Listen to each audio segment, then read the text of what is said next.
el fracaso. Aquí, en este texto de la palabra de Dios, en Marcos 8, se da un momento en donde en teología le llamamos la división del Evangelio de Marcos.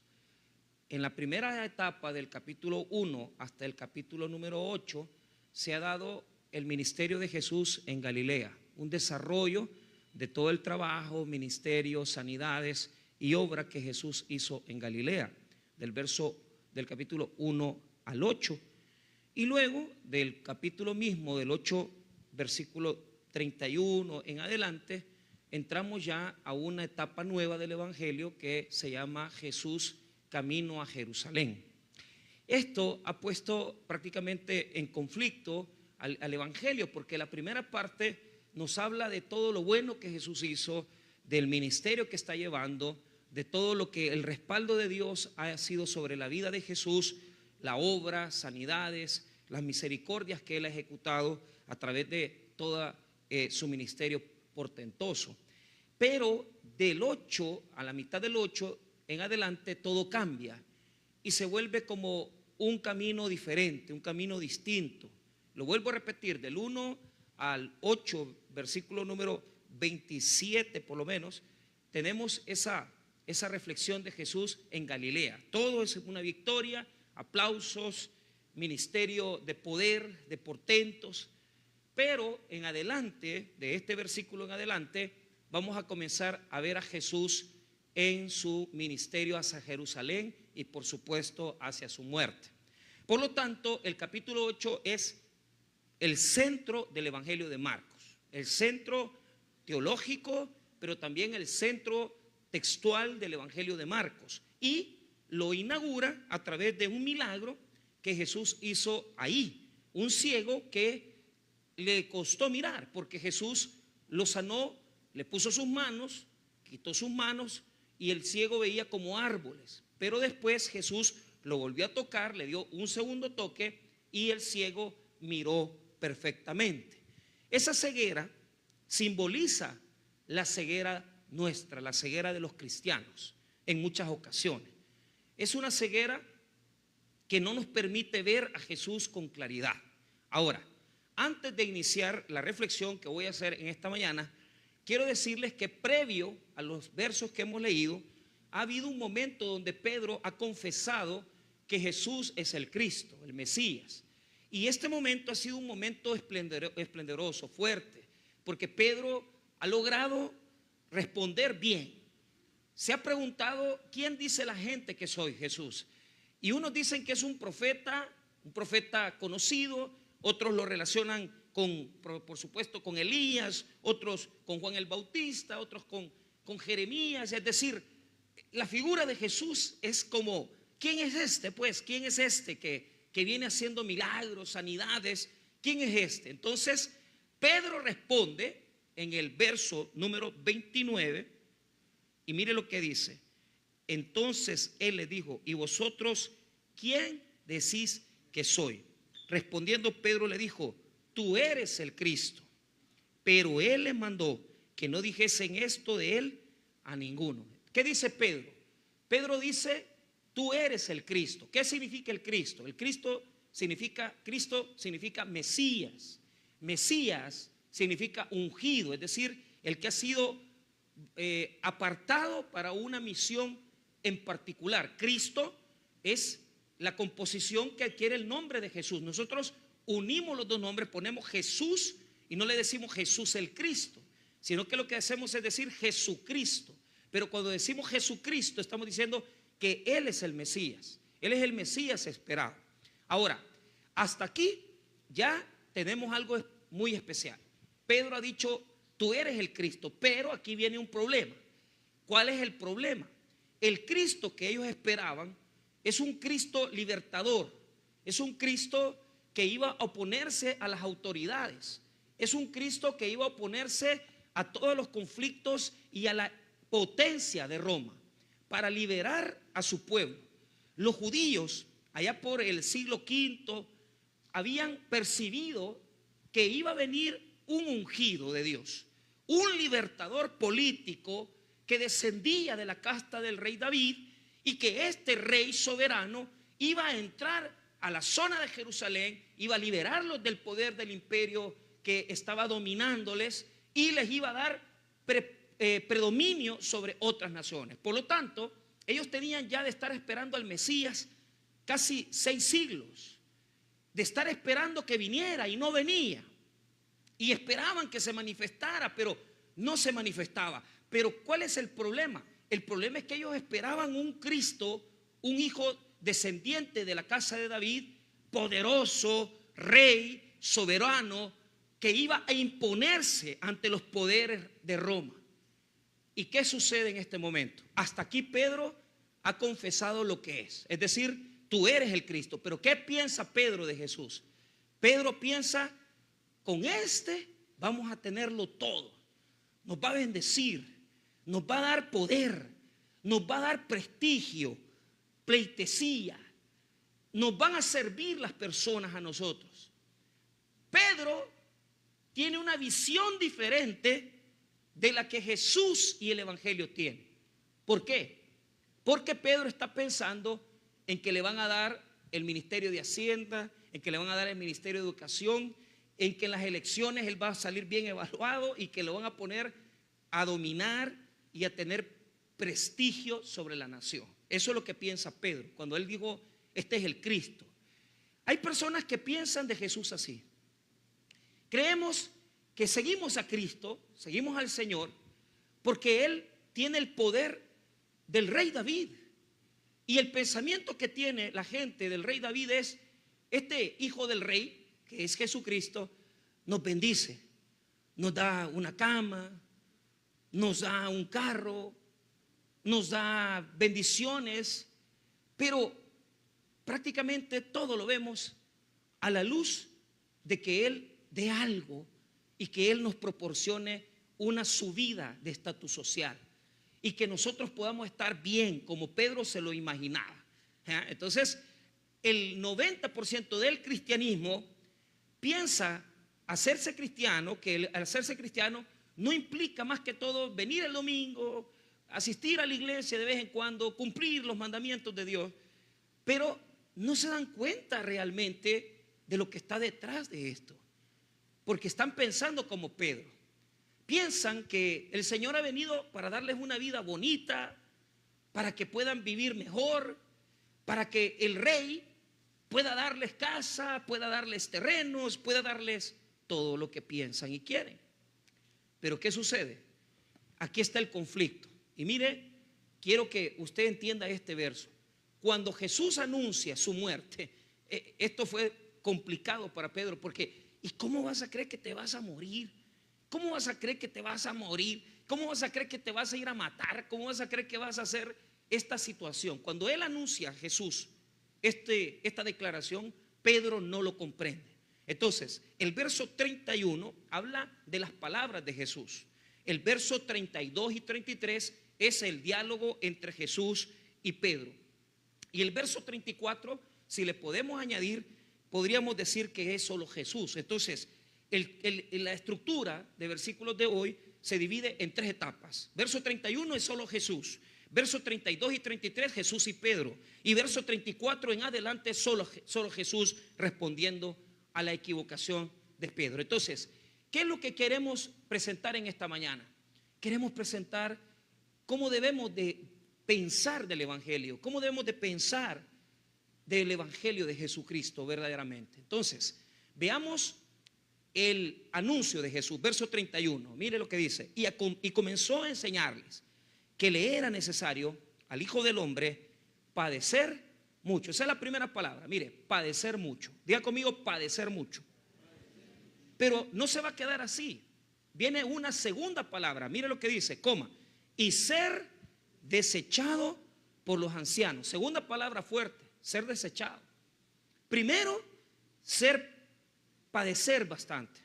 Segundo, ser desechado por los ancianos, las autoridades de Israel.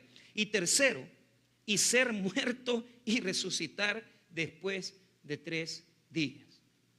O sea, es una progresión. Primero va a padecer, después va a ser desechado y por último va a morir, pero va a resucitar. Cuando Jesús dice eso, Pedro no lo puede entender. Porque en la mente de Pedro solo los malos pueden sufrir, los buenos no pueden sufrir. Y Jesús es muy bueno. Jesús es un hombre que ha hecho tantos prodigios, porque realmente Pedro y los discípulos no entienden realmente quién es Jesús. Pedro y los discípulos no saben. Es decir, Pedro dijo, eres el Cristo, pero él está pensando en otra cosa. Él está pensando que lo va a elevar a una posición social diferente. Él está pensando que lo va a llevar a un nivel social distinto. Y esa visión hay que corregirla. ¿Por qué?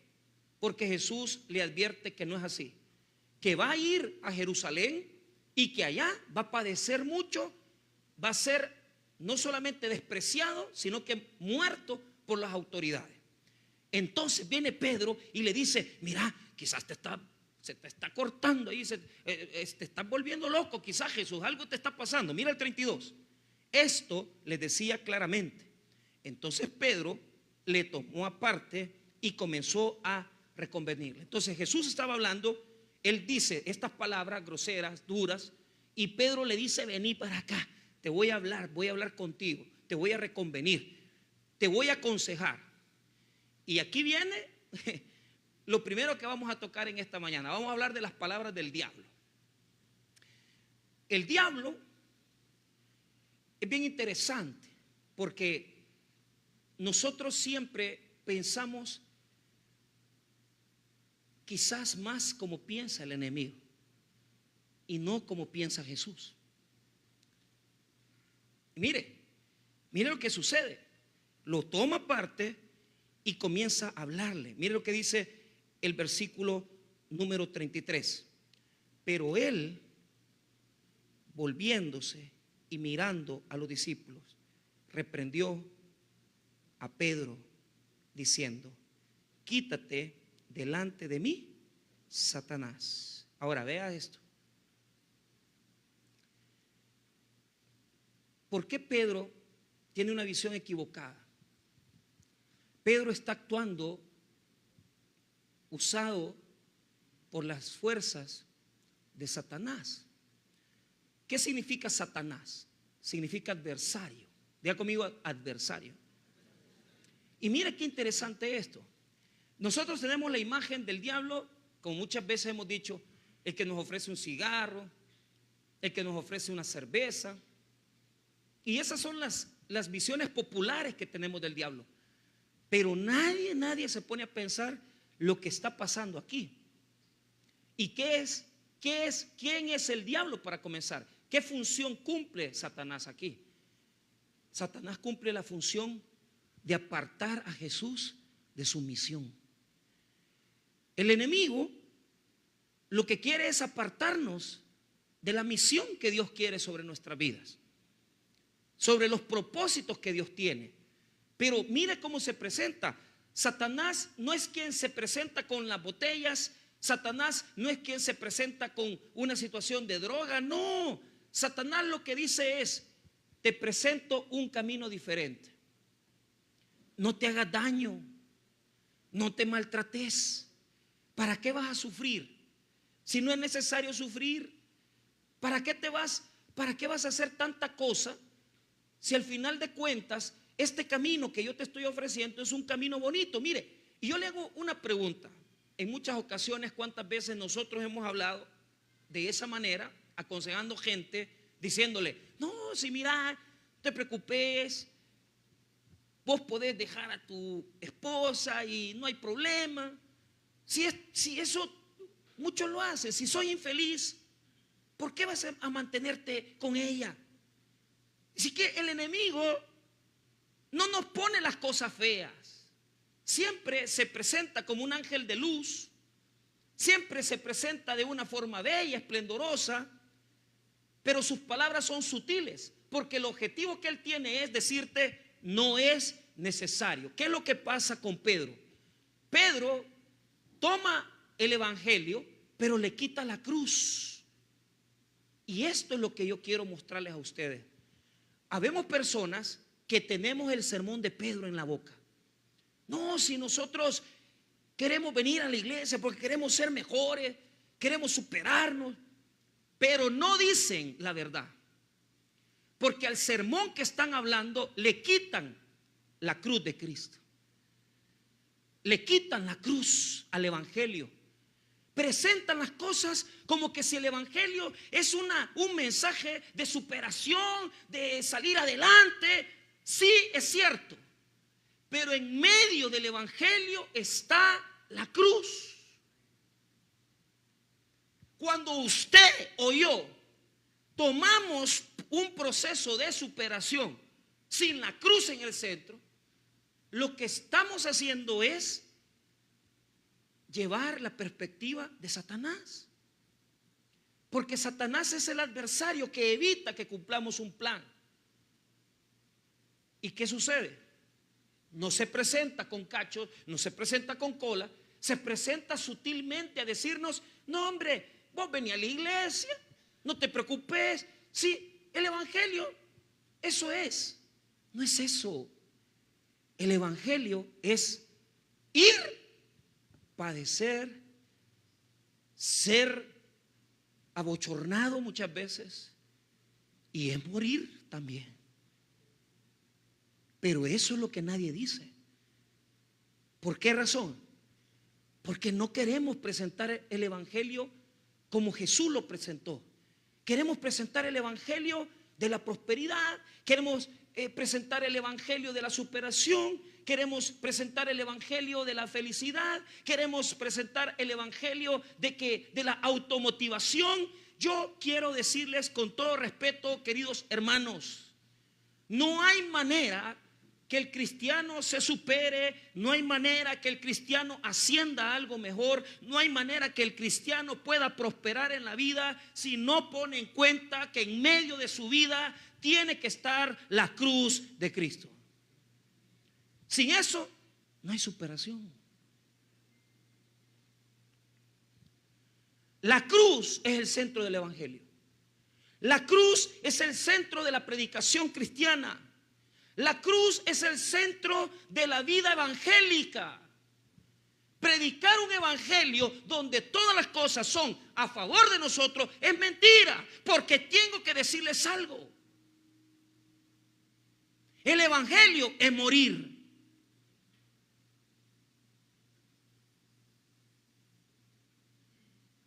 El evangelio es morir. El evangelio es una muerte. El evangelio es sacrificio. El evangelio es renuncia. El evangelio es esfuerzo. El evangelio es poner en mi vida la cruz como el centro de mi existencia.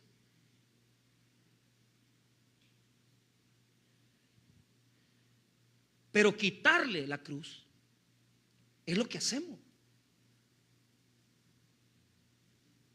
¿Por qué le decimos a la gente? ¿Por qué le decimos a la gente siempre? Hablamos con ese mensaje de que muchas veces neutraliza al crucificado. Como que no supiéramos que la cruz es el centro del evangelio.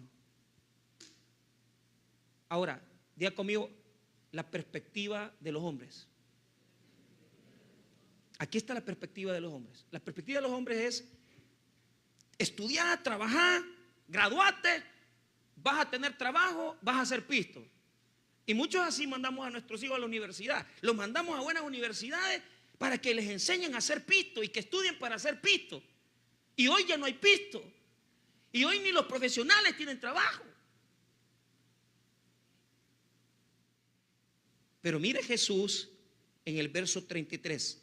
Pero él, volviéndose y mirando a los discípulos, reprendió a Pedro diciendo: quítate de delante de mí, Satanás, porque no pones la mira en las cosas de Dios, sino en la de los hombres. ¿Qué es mirar las cosas como los hombres? Mirarlas así, que nuestra superación, que nuestro ascenso depende de nuestras medidas, de nuestras precauciones, de nuestras capacidades y de que vamos a ascender y vamos a subir y a subir. Pero hay un problema. Para Jesús no puede haber victoria si no hay fracaso. Primero es la cruz. Primero es la cruz. Los hombres ven las cosas en ascenso. Siempre es en ascenso. Siempre es en superación. Siempre es dale, estudia, hace esto. Sí, está bien. Yo sé que sin superación, sin preparación académica, los jóvenes difícilmente van a alcanzar a ganar un empleo, un salario o algo mejor. Y agradezco a Dios porque en esta iglesia hay jóvenes preparados. Unos están estudiando en universidades buenas en San Salvador, otros ya están sacando sus títulos, otros andan ya viajando de un lado para otro porque están trabajando en cuestiones aeronáuticas. Y yo digo, qué bendición tener una congregación donde la gente sabe. Pero yo les digo algo. El fracaso que lleva a la victoria es bien importante tenerlo en cuenta. ¿Por qué? Porque Jesús, para responderle a Pedro en su perspectiva equivocada, le dice: Pedrito, todo lo que nosotros propongamos sin ir a la cruz no sirve. Todo lo que vos digas del evangelio sin morir no sirve. Todo lo que usted diga, que usted es cristiano, que usted acepta a Cristo, que usted viene a la iglesia, que usted es bueno, que usted se porta bien, todo eso no sirve si no vamos a la cruz. ¿Y cuál cruz? La clave está en el verso 33. Pero él, volviéndose y mirando a los discípulos, reprendió a Pedro diciendo: quítate de delante de mí. Ahí está la clave. En griego no dice quítate delante de mí, le dice quítate y ponte detrás de mí, en griego. Y usted lo puede revisar en varias Biblias, NBI, Dios habla hoy, y otras Biblias. Porque el discípulo tiene que entender que el camino del discípulo es el camino de Jesús. Si Jesús murió en la cruz, murió avergonzado, murió humillado, mi camino no es diferente al de él. Mi camino es igual al de Jesús. El camino del cristiano es igual que el de Cristo. No es hacia el ascenso, es hacia la muerte. Y si usted en esta mañana dice: tengo años de estar en el evangelio, incluso acepté a Cristo, incluso estudié laicos, teología o lo que sea, eso no le garantiza que usted haya ido a la cruz.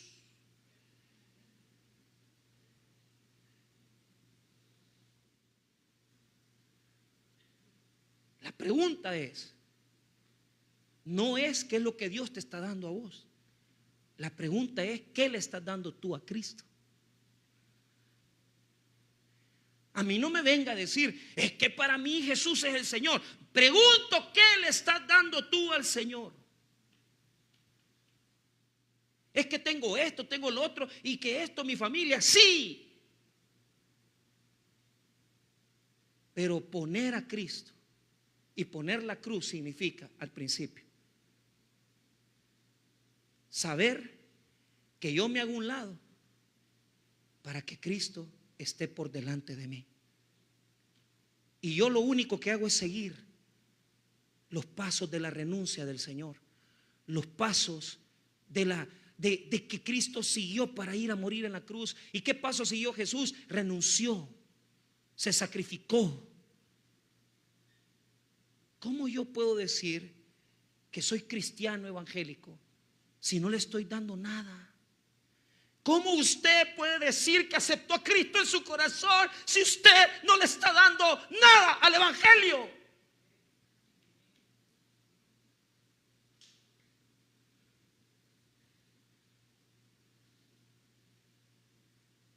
Hay que cambiar la perspectiva.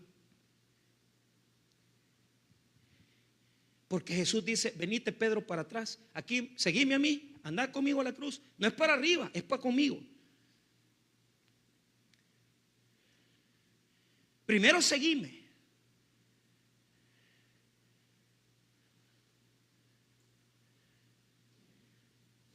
Entonces uno aprende algo. Cuando Dios te va a exaltar, primero te va a llevar a la cruz. El camino de Jesús no es como el suyo, no es como usted quiere, ni como usted piensa. Primero Jesús te lleva al Calvario y después te levanta. ¿Por qué he aprendido esto? Miren lo que les dice Jesús en el 34, para que salgamos ya de nuestra falta de visión que tenemos del Evangelio. Mire lo que dice: y llamando a la gente y a sus discípulos. Mire, están los dos grupos: los que están con él y sus seguidores, los discípulos y la gente que está ahí. Porque todos tienen que saber esto. Mire bien: si alguno quiere venir en pos de mí, niéguese a sí mismo y tome su cruz y sígame. Toma tu cruz. Todos llevamos un calvario. Todos llevamos una cruz. Y Jesús nos dice: ¿qué significa ese negarse? ¿Y qué significa esa cruz?